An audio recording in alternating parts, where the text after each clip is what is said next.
বন্ধুরা, তোমরা কি জানো পশ্চিমবঙ্গকে সাংস্কৃতিক রাজ্যও বলা হয়? এছাড়াও পশ্চিমবঙ্গের প্রত্যেক জেলার এক একটি করে ডাক নাম রয়েছে।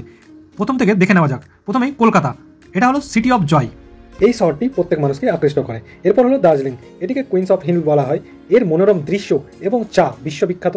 এরপর হলো শিলিগুড়ি, এটিকে গেটওয়ে অফ নর্থ ইস্ট বলা হয়, উত্তর পূর্ব ভারতের যাওয়ার একমাত্র রাস্তা। এরপর হলো আসানসোল, এটিকে ল্যান্ড অফ ব্ল্যাক ডায়মন্ড বলা হয়। এখানকার কয়লা পুরো ভারতের মধ্যেই সাপ্লাই হয়। এরপর হলো দুর্গাপুর, এটিকে রোল কেল্লা অফ ওয়েস্ট বেঙ্গল বলা হয়। এটি হলো পশ্চিমবঙ্গ শিল্পের মূল কেন্দ্র এবং একটি বড় স্টিলের ফ্যাক্টরিও রয়েছে। এরপর হলো Malda, mango city of Bengal, এখানকার ল্যাংড়া এবং ফজলিয়াম বিশ্ববিখ্যাত। এরপর হলো মুর্শিদাবাদ, সিটি অফ নবাব, সিরাজউদ্দৌলার এখানে জায়গা। আর এখানে পাশে রয়েছে শান্তিনিকেতন।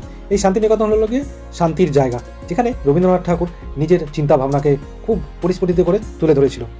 এরপর হলো বর্ধমান, এটিকে রাইস বাউল অফ বেঙ্গল বলা হয়, কারণ এখানে প্রচুর পরিমাণে ধান উৎপন্ন হয়।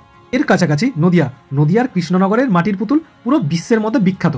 এরপর পশ্চিমবঙ্গের রসগোল্লা, যা পুরো বিশ্বের কাছে বিখ্যাত। Thank you for watching.